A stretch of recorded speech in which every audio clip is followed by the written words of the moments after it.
Hello everyone, welcome back to How to Daily. In today's video, I will show you how to fix an Apple ID that has been locked for security reasons. If you have encountered this issue, don't worry, I'll guide you through the steps to unlock your account. So now let's get started.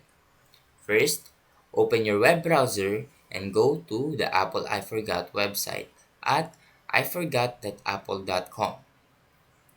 This is where you can start the account recovery process.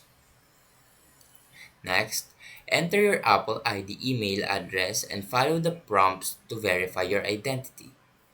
You may need to answer security questions or receive a verification code on a trusted device. Now, once your identity is verified, you will be prompted to reset your password. Choose a strong, new password that you haven't used before and confirm the changes. Now, after resetting your password, sign back into your Apple devices with the new credentials. This should unlock your Apple ID and restore access to your services. And that is how you fix an Apple ID locked for security reasons.